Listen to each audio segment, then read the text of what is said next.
Namaskar. Thank you, Navid, and warm welcome to everyone. Thank you, Hiren bhai, for such kind words. मुझे बताया गया है कि more than 350 participants are there. Sunday की morning और इतने सारे participants. So definitely thank you very much from the bottom of my heart. Generally हम लोग हमेशा फिजिकली मिलते थे, इस बार हम डिजिटली मिल रहे हैं, लेकिन मैं नर्वस उतना ही हूँ। यानी अभी लास्ट 1 घंटा मेरा इतना अच्छा नहीं गया था। I was pretty nervous. So मुझे लगता है कि मेरा मन और मेरा बॉडी अभी भी ऐसा ही समझ रहा है कि everyone is near to me और सब मेरे सामने ही खड़े हैं और मैं स्टेज पे हूँ और मैं बोलने वाला हूँ। मेरा प्रेजेंटेशन में शुरू करूं उसके पहले मैं श्री रविंद्र भाई व्यापारी, जो अब इस दुनिया में नहीं रहे, उनको याद करना चाहता हूं, क्योंकि उनके ही आशीर्वाद से हमने 2009 जुलाई में ये जर्नी शुरू की थी और उनके ही आशीर्वाद से हम अभी आगे बढ़ रहे हैं। उसके अलावा आज के जो दो स्पीकर्स हैं, mister Sanjay Sinha, who is now going to get associated with us, उनको मैं वेलकम करना चाहता हूँ। मिस्टर राजीव नेदुनोरी, जो लास्ट ईयर भी हमारे इवेंट में आए थे, तो उनको भी वेलकम है। एंड फाइनली सबसे इम्पोर्टेंट व्यक्ति जो मेरे लिए है वो है मिस्टर हेमंत देसाई। उनको मैं मेरे गुरु मानता हूँ और आज कंसेप्ट जो भी जगह पे है, मैं जो भी जगह पे हूँ, उसमें सबसे बड़ा योगदान उनका है। So with that, I start my presentation. I will share my presentation.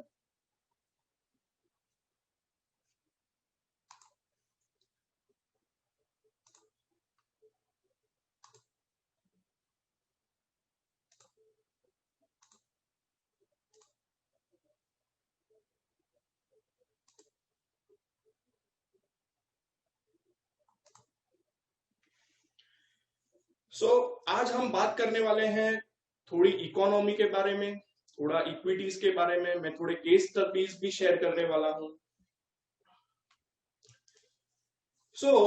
अभी हम सब कोरोना काल से गुजर रहे हैं।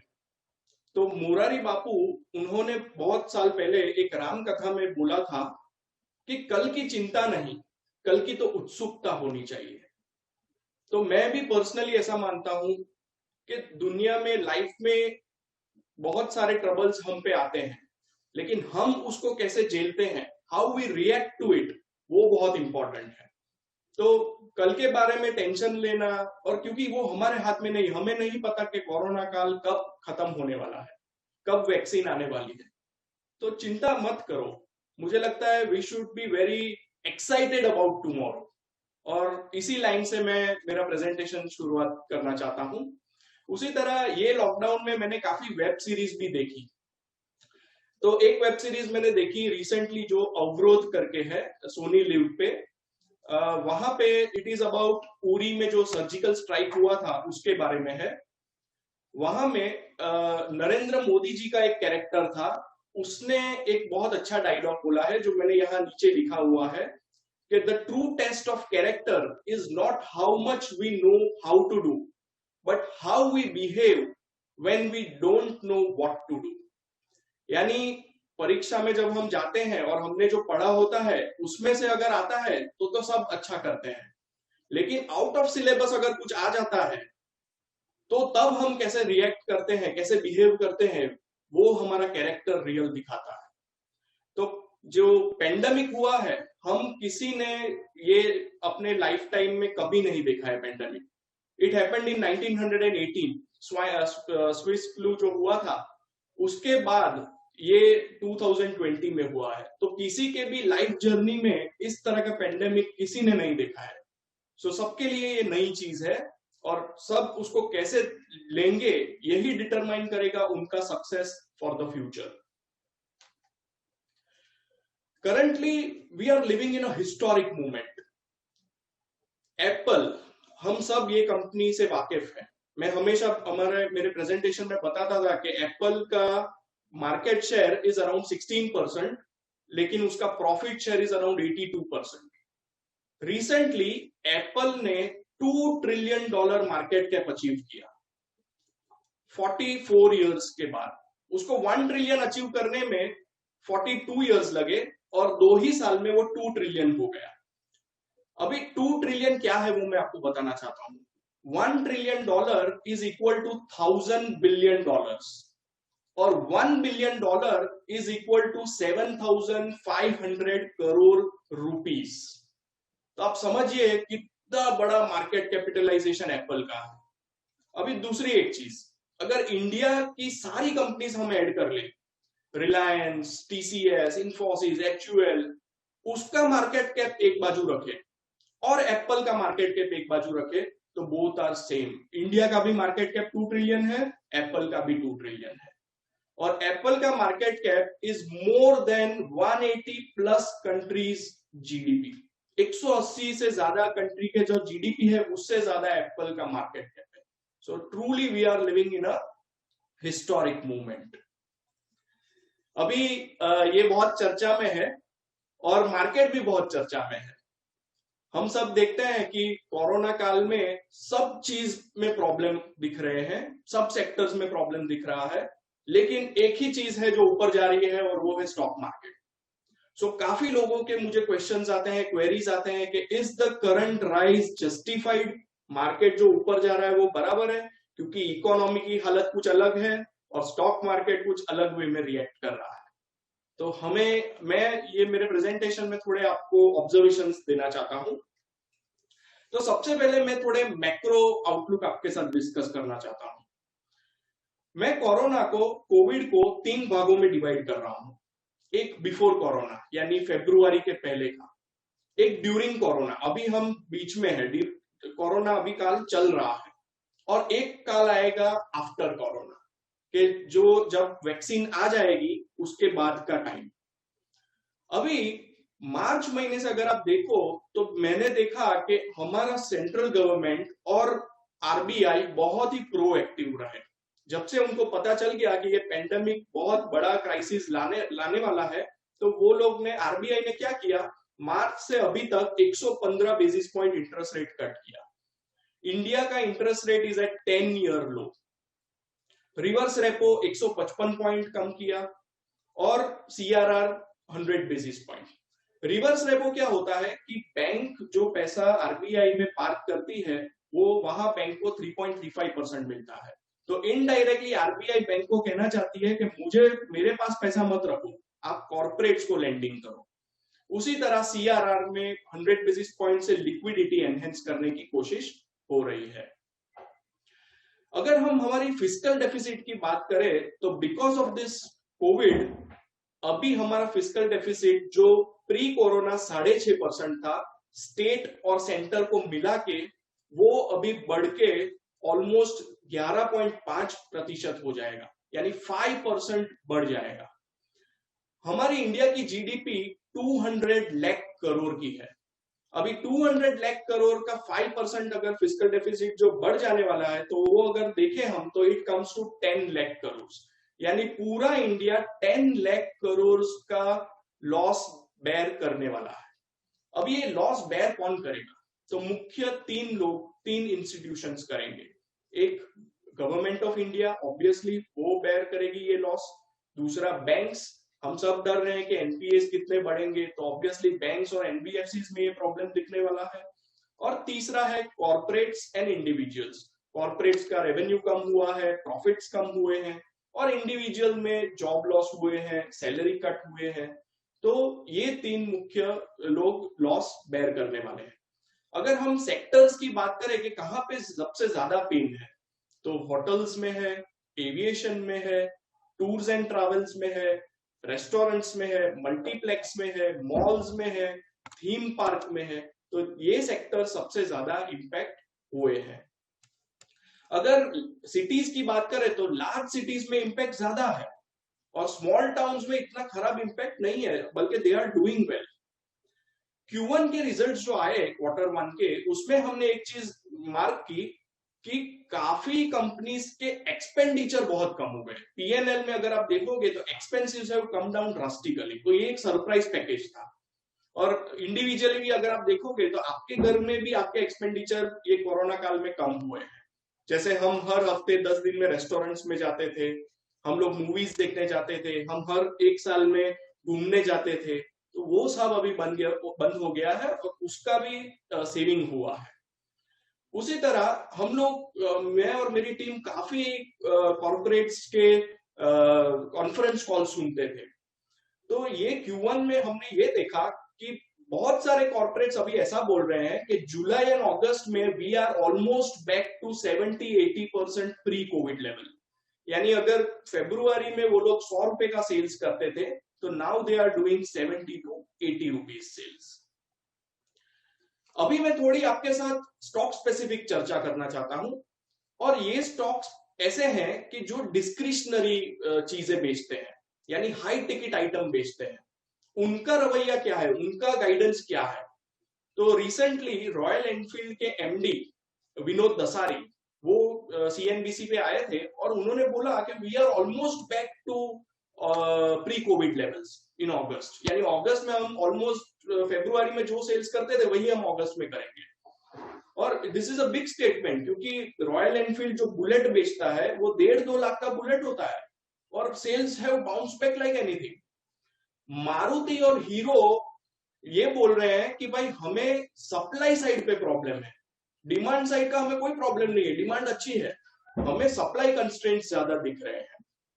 उसी तरह तनिष्क जो ज्वेलरी बनाती है उसने गाइडेंस दिया कि जुलाई महीने में हमारा सेल्स 101% था, यानी 1% का हमने ग्रोथ किया year on year. Last year जुलाई से ये जुलाई में we have done a growth of 1%। तो ये सारी चीजें चौंकावनारी है, क्योंकि हम सब मानते हैं कि डिस्क्रिशनरी स्पेंडिंग तो कम होना चाहिए, लेकिन ये सब कंपनीज बता रही है कि डिमांड हैज बाउंस बैक। उसी तरह HDFC बैंक बता रही है कि उनके वहां जो सैलरी अकाउंट्स हैं, वहां जो डिपॉजिट्स होती है सैलरीज, उसमें सिर्फ 2% का रिडक्शन है। यानी पहले 100 रुपए आते थे, अभी 98 रुपीज आ रहे हैं, यानी सैलरी कट बहुत कम है, जॉब लॉस बहुत कम है।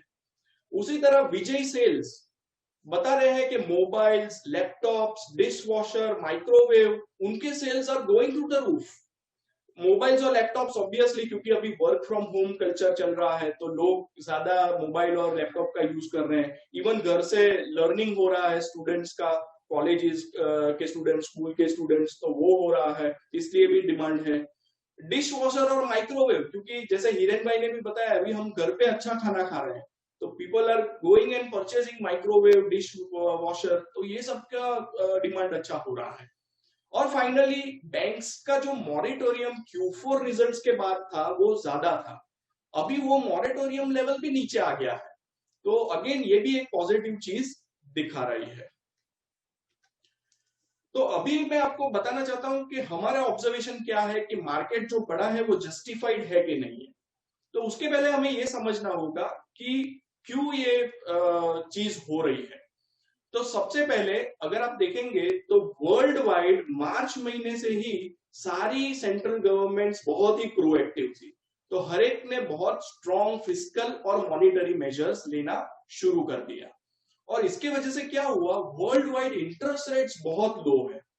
जो सेकेंड पॉइंट मैंने लिखा है लो इंटरेस्ट रेट्स ग्लोबली, उसको मैं थोड़ा एलोबरेट करता हूं। World is sloshing with liquidity.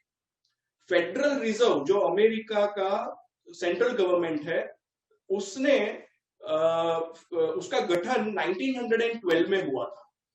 तब से 2019 तक उन्होंने जितने डॉलर्स प्रिंट किए उससे कई गुना ज्यादा लास्ट 6 मंथ में उन्होंने डॉलर प्रिंट किए हैं, और उनका balance sheet size is now $6.9 trillion. यानी अनप्रेसिडेंटेड टाइम चल रहा है, इतना प्रिंटिंग ऑफ मनी कभी नहीं हुआ है। इसी तरह वर्ल्ड में अगर हम ग्लोबल बॉन्ड मार्केट देखें तो इट इज $60 ट्रिलियन। $60 ट्रिलियन में से 50% यानी $30 ट्रिलियन का यील्ड इज बिलो 1%, यानी 30 trillion is not generating returns above 1%। उसी तरह 35% जो है उसका यील्ड इज लेस देन 2%, यानी अगर टोटल हम देखें 85% money is generating return below 2%।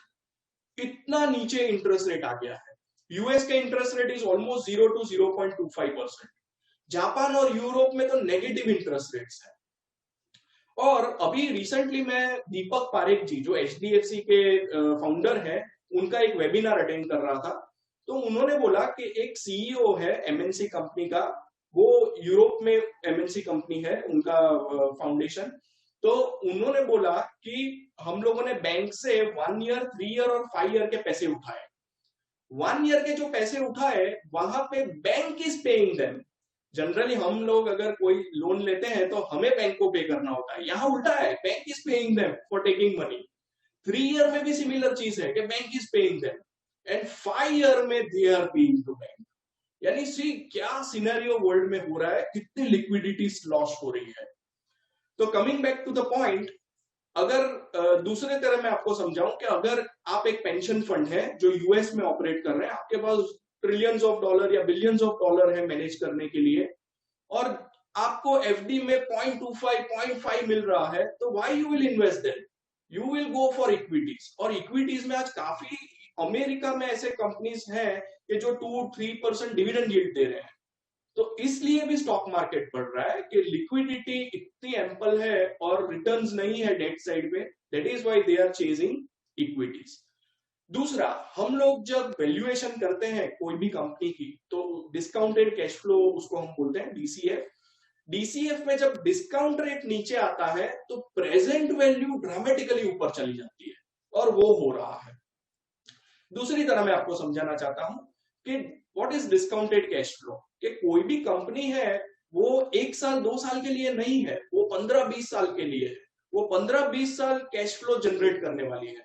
तो ये जो 15-20 साल के जो कैश फ्लोज हैं उसको मुझे प्रेजेंट वैल्यू में डिस्काउंट करना है। तो इसलिए अगर करंट ईयर देखे FY21, तो हम सब मानते हैं कि वो वॉश आउट ईयर रहने वाला है, उसमें ग्रोथ शायद नहीं आएगा। लेकिन उसका वेटेज कितना है ओवरऑल वैल्यूएशन की एक्सरसाइज में, तो इट इज जस्ट 3-5%। तो actually market should have fallen 3-5% and not 40% इन मार्च। तो मार्केट ज्यादा टूट गया, इसलिए market is correcting itself and that is why it is coming up. ये हमारा मानना है। दूसरा, इसको और एक तरीके से सोचो कि आपकी फैक्ट्री है, आपकी फैक्ट्री में स्ट्राइक हुई है, 3 महीने के लिए प्रोडक्शन बंद हो गया है, तो क्या होगा? आप अगर कोई बायर आपके पास आएगा और आपको बोलेगा कि मेरे को 40% डिस्काउंट में ये फैक्ट्री बेच दो, तो आप बेचोगे? आप नहीं बेचोगे। आप बोलोगे कि भाई अभी 3 महीने के बाद मेरा स्ट्राइक खत्म होगा और फिर से प्रोडक्शन शुरू होने वाला है और कैश फ्लो आने वाला है। तो इसी तरह अपने भी इंडिया में यही हुआ है कि भाई हम लोगों ने 2 महीना सीवियर लॉकडाउन झेला, उसके बाद अभी अनलॉक चालू है, कल अनलॉक 4 हुआ। तो अभी because of this I don't think market को इतना ड्रास्टिकली नीचे जाना चाहिए था। तो ये एक रीजन है। दूसरा, अगर हम देखें तो रिसेंटली मैं राकेश झुनझुनवाला जी को सुन रहा था, उनके इंटरव्यू को, तो वो बता रहे थे कि जब भी बुल मार्केट शुरू होता है तो it starts with a good breath. तो लास्ट 2 इयर्स में हम सबकी कंप्लेन थी कि मार्केट बहुत सीमित है, यानी 10-15 स्टॉक ही चल रहे थे। 2020 में ऐसा नहीं है। 2020 में ईयर टू डेट सबसे ज्यादा रिटर्न स्मॉल कैप ने दिया है। ये भी सरप्राइज है, किसी ने अनुमान नहीं लगाया था कि स्मॉल कैप चलेगा। तो गुड ब्रेथ है, बहुत सारे स्टॉक्स चल रहे हैं। कंप्लीट डिसबिलीफ है, अभी भी लोग बिलीव नहीं कर रहे, सबको ऐसा ही लग रहा है कि इकोनॉमी खराब है, मार्केट क्यों ऊपर जा रहा है। नर्वसनेस है, nobody is committing money, lack of commitment है। आप देखो कोई भी लोग जो अभी इन्वेस्ट कर रहे हैं वो BTST कर रहे हैं, 10 दिन के लिए इन्वेस्ट कर रहे हैं, 20 दिन के लिए कर रहे हैं। Nobody is committing long term money, 3 साल 5 साल 7 साल नहीं कर रहे हैं पैसा। और ये सब होने के बावजूद भी market is not going down. This is a clear sign of a bull run in India. Bull run has already started and still there is, जितना डिसबिलीफ होगा उतना मार्केट अच्छा रहेगा। दूसरा, जब भी market cap to GDP ratio 60% से नीचे गया है, तब उसके 3 से 5 साल में रिटर्न्स अच्छे बने हैं। मैं आपको 3 इंस्टेंसेस देता हूं। 2003 में ये हुआ था, 2008 में ये हुआ था, और 2020 मार्च में ये हुआ है कि 60% से नीचे हमारा मार्केट कैप टू जीडीपी चला गया था। और फाइनली मैं मानता हूं कि मार्केट का खुद का विजडम होता है, उसकी खुद की मैच्योरिटी होती है। स्क्रीन को हमें रिस्पेक्ट देना है, हमारे खुद के ओपिनियंस इतने इंपॉर्टेंट नहीं है, मार्केट क्या बताना चाहता है वो ज्यादा इंपॉर्टेंट है। इसलिए विजडम रखना, मार्केट का जो विजडम है उसको रिस्पेक्ट देना, उसको मैं बहुत इंपॉर्टेंट मानता हूं। अभी हम दूसरे फेज में आते हैं। दूसरे फेज में मैं आपको बताना चाहता हूं कि हिस्ट्री ऑफ बुल मार्केट्स। अगर आप देखोगे तो 92-93 में सीमेंट स्टॉक्स चले थे। हर्षद मेहता का जो स्कैंडल हुआ था तब अंबुजा, एसीसी। हिस्ट्री क्या बताती है बुल मार्केट की, कि उसके बाद जो दूसरा बुल रन आता है वो सिमिलर स्टॉक्स या सिमिलर सेक्टर में नहीं आता है। तो 99-2000 में it was done, bull run कहाँ आया था? टीएमटी में आया था, टेक्नोलॉजी मीडिया टेलीकॉम में। तब केतन पारेख स्कैंडल हुआ था, इंफोसिस, विप्रो, ये सबके शेयर के भाव बहुत चढ़े थे। उसके बाद का जो बुल रन आया वो 2007-8, तब इंफ्रास्ट्रक्चर, पावर, रियल एस्टेट, यहाँ बुल रन आया था। तो हर बार सेक्टर रोटेशन हो रहे हैं, स्टॉक्स रोटेट होते हैं। 2015 में हमने जेनरिक फार्मा देखा, सन फार्मा, लुपिन, ये सब अच्छे चले थे। तो 2020 ऑनवर्ड्स क्या हो सकता है? तो ये थोड़े हमारे अगेन ऑब्जर्वेशंस हैं कि जब मार्केट ने बाउंस किया मार्च के बाद, मार्च में टूटा और अप्रैल से जो बाउंस किया, उसमें आप देखोगे तो एग्रीकल्चर थीम हैज बाउंस्ड, यानी फर्टिलाइजर स्टॉक्स आप देखो तो ऑल टाइम हाई पे है, agrochemical stocks all time high पे है, seeds, tractors, Bayer crop science, Rallis India, Escorts, Coromandel international. तो जब कोई भी स्टॉक ऑल टाइम हाई बनाता है तो हमें सोचना है कि क्यों बना रहा है। तो एग्रीकल्चर थीम में ऑब्वियसली हमें दिख रहा है बारिश अच्छी है, water table has come up, farmer की इनकम बढ़ी है। तो ये सब होने से मुझे लगता है कि ये थीम अच्छा कर सकती है। इसी तरह प्लेटफॉर्म कंपनीज, ये जो कोविड आया इसके वजह से ये सब कंपनीज इनडायरेक्टली बेनिफिट हो रही है। तो Reliance is now no longer a petrochemical company या रिफाइनरी कंपनी या oil and gas company. Reliance has become a platform company and that is why it is getting this type of valuation. उसी तरह InfoEdge, Naukri.com, IEX यानी Indian energy exchange, MCX, India mart जो B2B का platform है, तो ये सब indirect beneficiaries हैं ये कोविड के वजह से. थर्ड है न्यू फॉर्म ऑफ आईटी.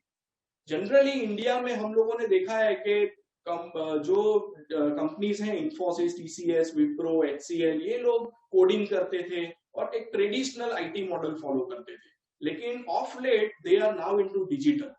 और डिजिटल में क्या है? तो artificial intelligence, internet of things, machine learning. और ये सबसे क्या हो रहा है, मैं आपको एग्जांपल देता हूं कि इंफोसिस का आज 44% revenue comes out of digital और डिजिटल का ग्रोथ रेट है 25%. तो सोचिए अगर ये पाई 44 से 60-70% हो जाती है और 25% का ग्रोथ रहता है, तो इंफोसिस जो मैच्योर इंडस्ट्री हम बोलते थे आईटी सेक्टर को, वो अचानक से ग्रोथ इंडस्ट्री बन जाएगी. और ये मार्केट को दिख रहा है, इसलिए इंफोसिस, टीसीएस भी ऑल टाइम हाई पे चल रहे हैं. तो ये एक अलग चीज हमें दिख रही है. फार्मा में भी जैसे मैंने बताया जेनरिक फार्मा नहीं, लेकिन इस बार API, that is active pharma ingredients, CDMO यानी क्रेम्स, बायोसिमिलर्स, कॉम्प्लेक्स ड्रग्स और इवन डायग्नोस्टिक्स में आप देखोगे तो 3-4 साल पहले ही कंपनीज लिस्टेड हुई है, जैसे डॉक्टर लालपाथ, मेट्रोपोलिस, थायरोकेयर. तो ये सब चीजें अलग बाहर उभर के आ रही है. इसी तरह नॉन लेंडिंग फाइनेंस भी अगर देखें तो फाइनेंस में हम लोग जनरली बैंक्स को ही मानते हैं, और ऐसा नहीं है. अभी नॉन फाइनेंस भी अच्छा कर रहा है, जैसे इंश्योरेंस, तो उसमें both life as well as non life, general insurance, asset management company, ये बहुत अच्छा सेक्टर है. Broking industry is doing well. अभी लास्ट क्वार्टर में 20 लाख डीमेट अकाउंट्स नए खुले हैं. तो यहाँ भी एक अच्छा, और यहाँ एनपीए का प्रॉब्लम नहीं है, यहाँ पैसा जाता नहीं है कोई भी कंपनी का. और एएमसी को तो मैं बहुत बढ़िया बिजनेस मानता हूँ, even better than FMCG. FMCG में क्या होता है, आपने एक बार कोई प्रोडक्ट बेचा तो आपको एक बार कमाने को मिलता है. एसेट मैनेजमेंट कंपनी में म्यूचुअल फंड आपने किसी को एक बार बेचा तो हर साल उसकी रेवेन्यू आती है. तो it is a wonderful business. और फाइनली ई कॉमर्स और ई रिटेलिंग. अनफॉर्चुनेटली इंडिया में लिस्टेड कंपनी नहीं है, एक ही है जिसका मैं आपको आगे जाके डिटेल में बताने वाला हूँ. लेकिन Amazon, फ्लिपकार्ट, ये सब जो, उनको भी डेफिनेटली फायदा हुआ है. मेरे घर पे मैं अगर देखूं तो पहले प्री कोविड हफ्ते में 1 या 2 बार Amazon से चीजें आती थी, अभी हफ्ते में 3-4 बार आ रही है. तो this is the change which is happening. So अभी मैं थर्ड फेज में आना चाहता हूं मेरे प्रेजेंटेशन में, and it is about journey of a fund manager in holding some under performers. See fund managers हमेशा हम उसके जो मल्टी बैगर्स होते हैं उसकी ज्यादा बातें करते हैं. मैंने भी बातें की है, जैसे Titan, Relaxo, Natco pharma, Aurobindo pharma.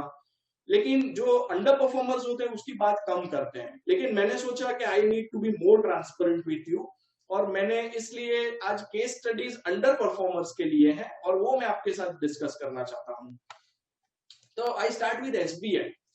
अभी एसबीआई हम लोग क्यों एक स्टॉक पे बुलिश है? क्योंकि जनरल परसेप्शन लोगों का खराब ही रहता है एसबीआई के बारे में. क्योंकि जो लोग ने ट्रेडिशनली बैंक ब्रांचेस पे गए हैं और उनका जो एक्सपीरियंस रहा है उससे सबको लगता है कि एसबीआई तो पैथेटिक बैंक है.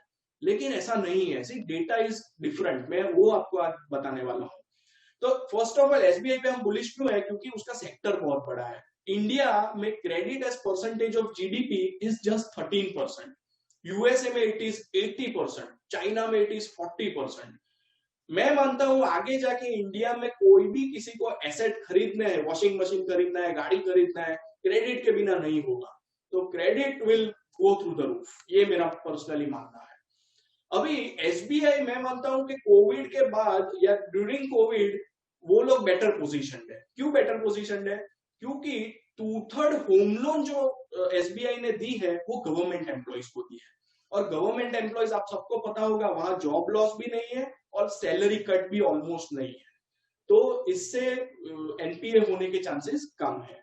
उसी तरह पर्सनल लोन्स जो अनसिक्योर्ड लेंडिंग जिसको बोलते हैं, वहां भी 90% उन्होंने पीएसयू एम्प्लॉइज को दिया है. तो वहां पे मुझे नहीं लगता है कि एनपीए ज्यादा होंगे. एग्रीकल्चर एक इम्पैक्ट वाला सेक्टर था उनके लिए लास्ट 3 इयर्स में. लेकिन अभी बिकॉज ऑफ वाटर टेबल जो बड़ा है, बारिश अच्छी हो रही है, उसके वजह से मुझे नहीं लगता है कि वहां भी इतना इश्यू आएगा.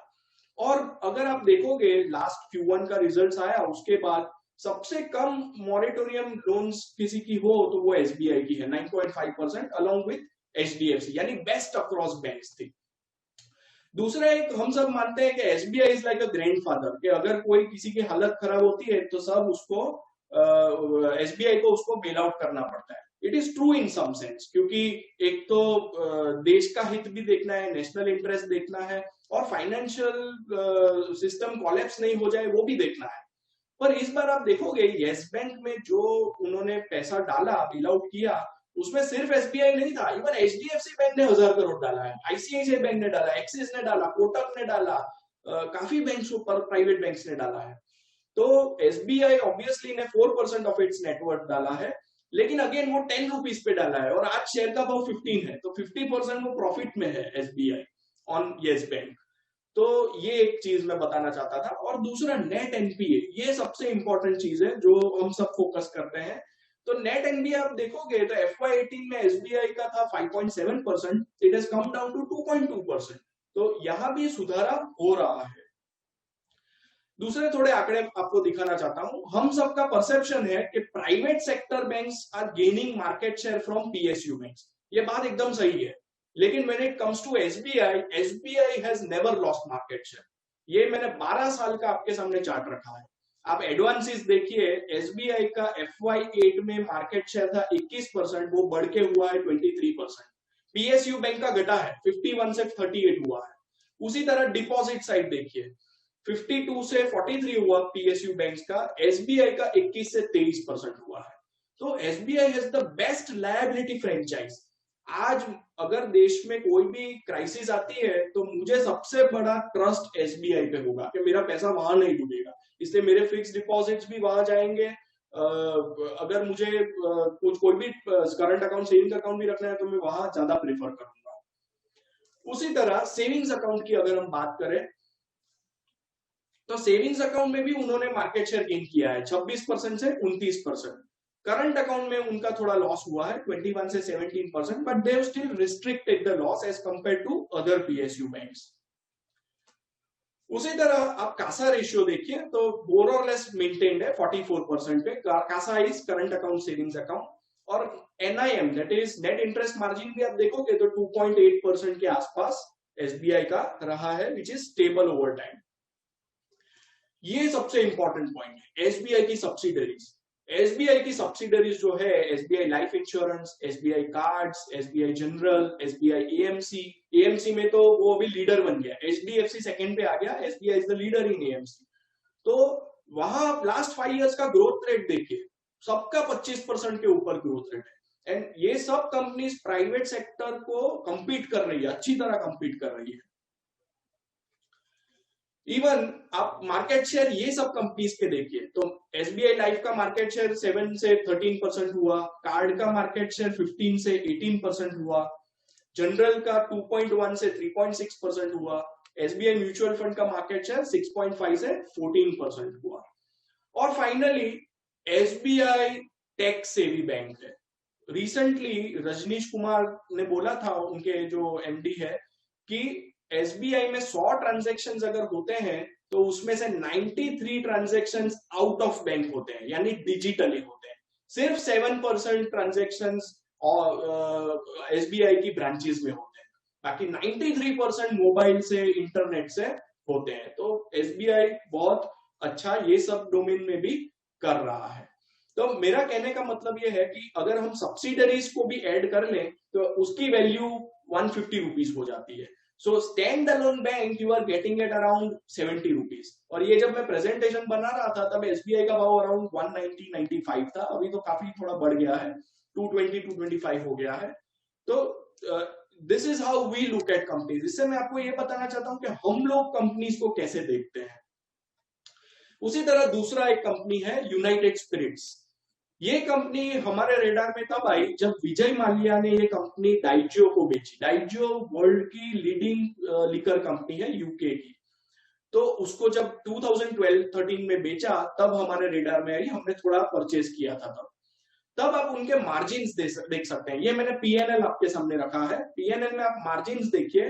विजय माल्या के टाइम पे margins was 11%, now it has risen to 17%।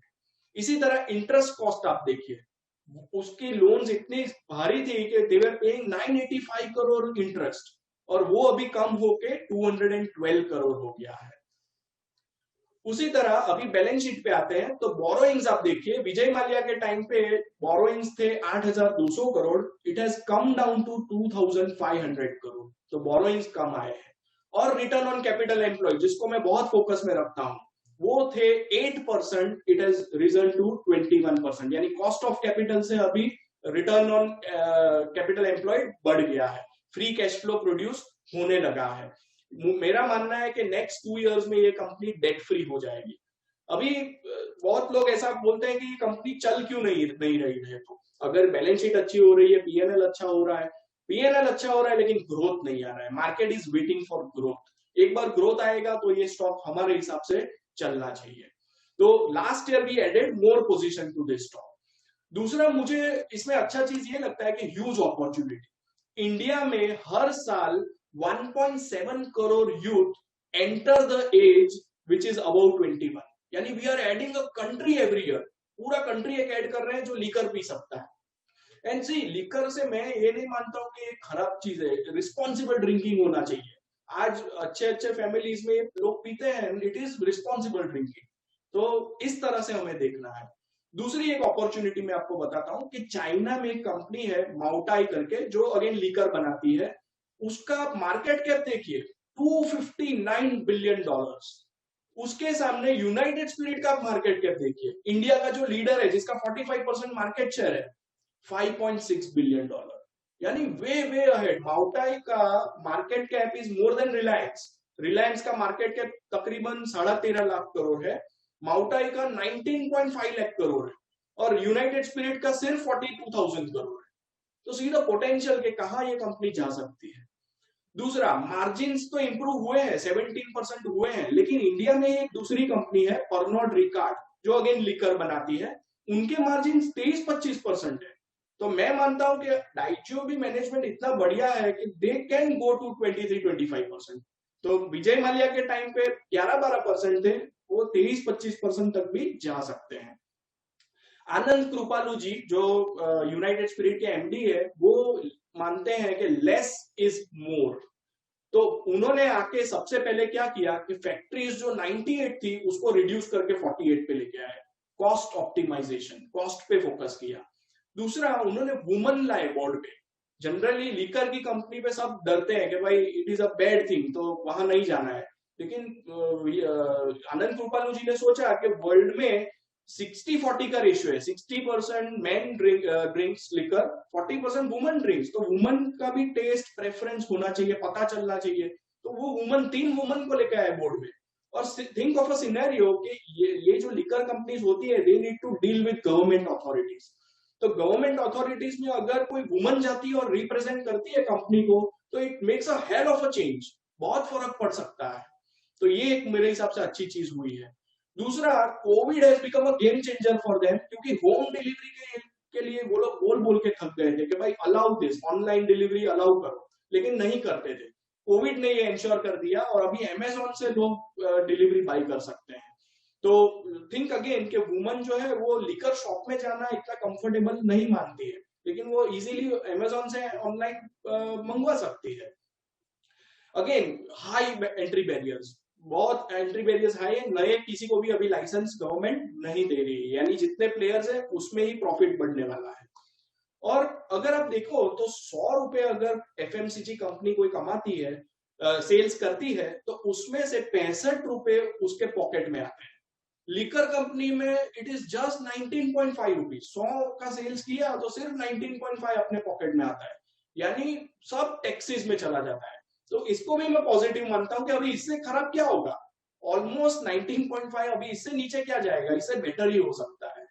और फाइनली डाइजियो ने 2013 से 2020 तक काफी बार मार्केट से स्टॉक यूनाइटेड स्पिरिट के शेयर्स उठाए, तो उनका एवरेज कॉस्ट है 476 और अभी भाव चल रहा है 585। तो ऑलमोस्ट 20-25% प्रीमियम पे आपको मिल रहा है, यानी जो प्रमोटर का कॉस्ट है उससे सिर्फ 25% ऊपर हमें इंडिया की बिगेस्ट लिकर कंपनी मिल रही है। थर्ड कंपनी जो मैं आपके साथ चर्चा करने वाला हूं वो है वैभव ग्लोबल। ये कंपनी मैंने 2015 में बाय किया था पीएमएस में, फिर लॉस में उसको बेच दिया था क्योंकि मुझे लगा था कि उसका बिजनेस मॉडल थोड़ा डिसरप्ट हो गया है। लेकिन I was wrong, because I kept tracking this company. मैं ट्रैक कर रहा था और फिर मुझे लगा कि ये मैं गलत हूं इसमें। और जनरली क्या होता है कि फंड मैनेजर जो एक बार कंपनी लेता है, लॉस करके निकल जाता है, फिर वो दूसरी बार वो कंपनी नहीं लेगा, क्योंकि मिस्टेक एक बार क्लाइंट माफ कर सकता है, 2 बार नहीं करेगा कभी भी। लेकिन मुझे लगा कि अगर I am very bullish on this company, then why I should not buy and why clients इससे वंचित रह जाए। तो मैंने फिर से रिस्क ली है और मैं मानता हूं कि इस बार I will be right, proven right, and I bought this company again. तो ये कंपनी के बारे में थोड़ा मैं आपको बताना चाहता हूं कि अगर आप देखोगे तो जनरली फैशन ज्वेलरी की जो कंपनी होती है और वो भी एक्सपोर्ट करती होती है, उस पर सबको डाउट होता है, सब उसको सरकमस्पेक्ट नजर से देखते हैं। तो जैसे सत्यम हुआ, मेहुल चौकसी, पीसी ज्वेलर्स, नीरव मोदी, ये सब एग्जांपल्स हैं हमारे सामने, राइट। तो हम सब डर से देखते हैं ये कंपनीज को। तो मुझे भी ये डर था, लेकिन मैंने इसको कंफर्म कैसे किया कि ये कंपनी ऐसी नहीं है, एथिकल कंपनी है। तो एक तो प्रमोटर का होल्डिंग 58% है, so skin in the game है। ये कंपनी ने क्या किया कि जो रिजर्व्स उनके पास है उससे उसने बाईबैक किया। जो बाईबैक जब कंपनी करती है तो वो रियल कैश है तो ही कर सकती है। तो 72 करोड़ का बाईबैक किया उन्होंने 830 के भाव पे, और वो डिविडेंड बहुत पे कर लेती है, यानी उनको अगर लगता है कि मुझे धंधे में अभी पैसा नहीं चाहिए तो they will flush out dividend दे देती है। तो अगेन वहां से पता चलता है कि cash is real, cash fake नहीं है। जो सत्यम में हमें रिजर्व दिखते थे लेकिन अल्टीमेटली वो थे ही नहीं, ऐसा नहीं है यहाँ पे। दूसरा, रिटर्न ऑन कैपिटल एम्प्लॉयड आप देखो ये कंपनी का 49%। This company generates free cash flow, जो हमारे लिए बहुत इंपॉर्टेंट क्राइटेरिया है।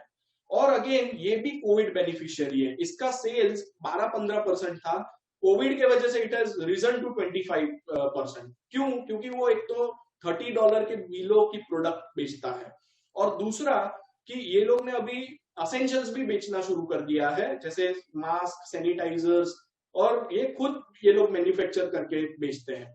तो और उनका एक बेंचमार्क रहता है कि 60% के ऊपर के ग्रॉस मार्जिन हो तो ही वो प्रोडक्ट बेचनी है, नहीं तो नहीं बेचनी है। तो जैसे अमेजोन डिजिटल में लीडर है, वॉलमार्ट फिजिकल में लीडर है, वैसे ही वैभव ग्लोबल की से बड़ी कंपनी जो है क्यूटीवी, वो टीवी और वेब में लीडर है और उसका मार्केट के शेयर 93% है। वैभव का मार्केट शेयर सिर्फ 3% है। तो और ये 3 साल पहले 1.7% था, तो 1.7 से दे हैव कम टू 3%। और मैं मानता हूं कि बहुत बड़ा ये पॉन्ड है जिसमें ये लोग भी बहुत बड़ी मछली बन सकते हैं। और फाइनली कोई रिसर्च रिपोर्ट आपको इस पे नहीं मिलेगा, कोई टीवी चैनल कवरेज नहीं मिलेगा, कोई जगह ये स्टॉक का डिस्कशन आपको नहीं मिलेगा। So still it is a very under penetrated stock. अभी ये 3 स्टॉक के बाद मैं आपको बताना चाहता हूं कि ये कोई रिकमेंडेशन नहीं है, ये सिर्फ एक केस स्टडी था जो मैं आपके साथ शेयर करना चाहता था। तो अगर आप कोई भी स्टॉक खरीदते हैं तो अपना खुद का रिसर्च लगाना या फिर किसी से सलाह लेके करना। सो फाइनल फेज में अभी मैं आता हूं मेरे प्रेजेंटेशन के कि कंसेप्ट लास्ट 3-4 साल में हमने क्या किया है। तो हमारे पास 7 जन की अभी रिसर्च टीम है, एक इंटर्न है, 4 एनालिस्ट है, एक हेड ऑफ रिसर्च जो नाविद अभी होस्ट कर रहे हैं वो, और एक मैं हूं। हमने लास्ट 3.5 साल में तकरीबन 2500 से 2600 कॉन्फ्रेंस कॉल्स अटेंड किए हैं। हमारी जो कंपनीज होती है या फिर हमारे रेडार में जो कंपनीज होती है वो हमने अटेंड की है। हमने 1400 एनुअल रिपोर्ट्स पढ़े हैं। हम कोई भी कंपनी बाय करते हैं तो उसके 5-7 साल के एनुअल रिपोर्ट्स पढ़ लेते हैं। इसी तरह हमने 258 कंपनीज के स्टॉक स्पेसिफिक रिसर्च किया है। हमने 75 आईपीओज कवर किए हैं। हमने 40 इंडस्ट्री कवर की है। और फाइनली हमने ये सब करने के बाद सिर्फ 10 स्टॉक ही पोर्टफोलियो में बाय किए हैं। इसका मतलब यह है कि हम जब शुरू करते हैं तो funnel is very wide at the top, लेकिन when it comes to bottom वो बहुत नैरो हो जाती है। सिर्फ 10 स्टॉक लास्ट 4 इयर्स में हमने ऐड किए हैं। यानी एक वॉरेन बफेट का कोट है कि difference between successful and very successful people is that very successful people tell no to almost everything. तो हम भी कोई भी स्टॉक आता है हमारे रेडार में, उसमें ना ना ना ज्यादा रहती है हाँ के बदले। बहुत सारे फिल्टर्स क्रॉस करने के बाद ही वो स्टॉक हमारे पोर्टफोलियो में आता है। So how we are different from others. तो एक तो हमारा चर्निंग रेशियो बहुत कम है। हमारा average holding period of Scripps is 5 years.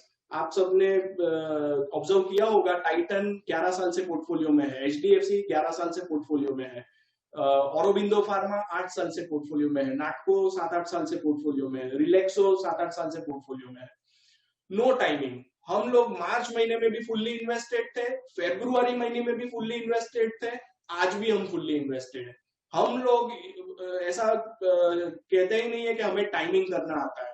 C we are experts in stocks, we are not experts in gauging market, कि मार्केट ऊपर जाएगा नीचे जाएगा, वो हमारे बस की बात नहीं है। तो इसलिए we are focused on the businesses which we are buying. Skin in the game हम बहुत इंपॉर्टेंट मानते हैं। हम लोग कोई भी स्टॉक लेते हैं तो खुद ले सके या खुद के पोर्टफोलियो में ले सके वही स्टॉक हम बीएमएस में लेते हैं। We run a very concentrated portfolio, 20-22 stock का पोर्टफोलियो है। लॉन्ग टर्म ओरिएंटेशन से सोचते हैं हम लोग, ओनर की तरह सोचते हैं, ना कि शेयर प्राइस की तरह कि आज लिया 2-3 महीने में बेच दिया। नहीं, we feel like a owner. उसी तरह staying with winners and selling the losers. Losers भी आते हैं पोर्टफोलियो में तो उसको निकाल देते हैं, विनर्स को राइड करते हैं। हमारा पोर्टफोलियो बहुत ही लिक्विड है। रिडम्पशन अगर कोई मांगता है एक ही दिन में पूरा पोर्टफोलियो बेच सकते हैं हम, इतना लिक्विड पोर्टफोलियो है। कंसिस्टेंट फंड मैनेजर, 11 साल से मैं ही फंड मैनेज कर रहा हूँ। हमारी very well qualified research team है, सीए, सीएफएस, एमबीएस वाली टीम है, और एक्सपीरियंस्ड मार्केटिंग टीम है। आप जैनिश, भावेश, शैलीन सबको पहचानते हैं, तो मार्केटिंग साइड भी हम ये अच्छा कर रहे हैं। और फाइनली सबसे important point, highest level of integrity. हम लोग गलत हो सकते हैं, मिस्टेक कर सकते हैं, लेकिन हम गलत करेंगे नहीं कभी भी। यानी इंटीग्रिटी में हम जरा भी आपको डाउट करने की जरूरत नहीं रहेगी। So finally my journey of evolution में अगर आपको बताऊं तो जब मैं छोटा था और सीएनबीसी देखता था, ऑलमोस्ट 2000 की बात है, तो तब कोई स्टॉक अगर टिकर में आता था, फॉर एग्जांपल रिलायंस टिकर में आया, उसका भाव था 100, एग्जांपल कि 100 रुपए है, तो फिर से वो टिकर घूम के 2 मिनट 3 मिनट के बाद आती है और वो 100 का 101 होता था, तो मैं खुश होता था कि मैंने 1 रुपया कमाया। तो इस तरह का मेरा माइंडसेट था, इस तरह का मेरा पैशन डेवलप हुआ था। लेकिन आज वो इवॉल्व होके ऐसा हुआ है कि कोई स्टॉक हम रिसर्च करते हैं, बाय करते हैं, उसमें लेजिटिमेट वे में मुझे पैसा बनाना है, ना कि इनसाइडर इंफॉर्मेशन से, कि कोई मुझे आके बोले कि सिद्धार्थ यहाँ ये होने वाला है, तू बाई कर ले, बढ़ने वाला है, I will never by that stock. मुझे मेरी मेहनत से कमाना है, लेजिटिमेट वे से कमाना है, और उसी तरह आपको सेटिस्फेक्शन देना है, और उसी तरह मुझे भी इंटरनल सेटिस्फेक्शन मिलेगा। यानी कोई भी स्टॉक अगर चलता है, प्राइस बढ़ती है, तो मुझे सेटिस्फेक्शन तभी मिलता है जब वो लेजिटिमेट वे में मैंने उसमें अर्न किया हो। So finally, coming to the end, I will give tribute to Mahi, MS Dhoni. उनकी थोड़ी क्वालिटीज मैं आपके साथ शेयर करना चाहता हूँ कि महेंद्र सिंह धोनी, आप ये लेफ्ट साइड पे देख सकते हैं पिक्चर के पूरी टीम एंजॉय कर रही है, लेकिन वो अपनी बेटी जीवा के साथ खेल रहा है, तो ही इज चाइल्डिश। लेकिन राइट साइड पे अगर आप देखोगे तो again he knows how to respect elders, how to respect seniors. तो यहाँ पे सेंटर स्टेज उन्होंने 2011 वर्ल्ड कप में सचिन तेंदुलकर को दे दिया है, और वो साइड पे खड़े हैं। तो this is the quality the man has. उसी तरह उन्होंने 2007 में फाइनल ओवर जो थी 2020 की इंडिया पाकिस्तान के सामने, तो वो जोगिंदर शर्मा को बॉलिंग दी थी, और सबको नवाई लगी थी कि इनको क्यों बॉलिंग दी। लेकिन he does not think, over thinking नहीं करते हैं, वो क्लियर थिंकिंग करते हैं, और इंडिया फाइनली जीता था। और बहुत कम लोगों को पता होगा कि जोगिंदर शर्मा अभी डीएसपी है हरियाणा पुलिस में। उसी तरह 2011 में धोनी ने ये जो शॉट मार के इंडिया को जिताया था, तब भी वो प्रमोट होके आए थे आगे, यानी 5th नंबर पे जनरली युवराज सिंह आते थे, लेकिन उस बार वो आए थे। Again no over thinking, it was clear thinking. This is typical Dhoni. 2017 की मैच थी, लेफ्ट साइड की मैं बात कर रहा हूँ, इंडिया श्रीलंका हार रही थी, तो क्राउड में से सब फेंकने लगे थे, तो सब टेंशन में थे कि अभी क्या होगा क्या नहीं होगा। धोनी आराम से पिच पे सो गया था, काल्मनेस। और उसी तरह एयरपोर्ट पे आईपीएल की मैच के बाद जगह नहीं थी, तो सब बैठे हुए हैं, धोनी साहब आराम से सो रहे हैं, तो he can find luxury anywhere. तो ये सब क्वालिटीज हमें धोनी जी से सीखनी है। और बहुत कम लोगों को पता होगा कि इंडिया की जो 2 महान हस्तियां हैं, एक इंफोसिस इंस्टीट्यूशन, और धोनी भी मैं उसको इंस्टीट्यूशन ही मानता हूं, दोनों एक ही दिन बॉर्न हुए थे, 7 जुलाई 1981, और ये नारायण मूर्ति ने अभी रिसेंटली टाइम्स ऑफ इंडिया में घोषित किया था। सो फाइनली मैं वीडियो एक दिखाना चाहता हूं जो अगेन धोनी जी का ही है, जो उन्होंने रिटायरमेंट जब दिया कि कंसीडर मी रिटायर्ड फ्रॉम 1929, और 1929 इसलिए कि न्यूजीलैंड के सामने जब हम हारे थे तो टाइम ये था 7:29, उस टाइम पे हमारे थे, इसलिए उसने ऐसा लिखा था। तो ये वीडियो उसी बारे में है कि पल दो पल, ये कभी कभी मूवी का है, जो मुकेश जी ने गाया था, खयाम जी ने कंपोज किया था, यश चोपड़ा ने प्रोड्यूस किया था, अमिताभ बच्चन, शशि कपूर, राखी जी ने एक्ट किया था। 1976 का ये मूवी है, बहुत अच्छा ये गाना है।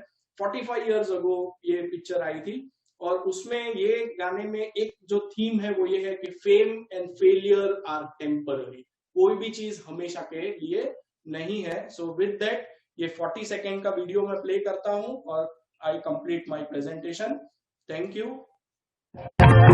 मैं पल दो पल का शायर हूँ, पल दो पल मेरी कहानी है, पल दो पल मेरी हस्ती है, पल दो पल मेरी जवानी है।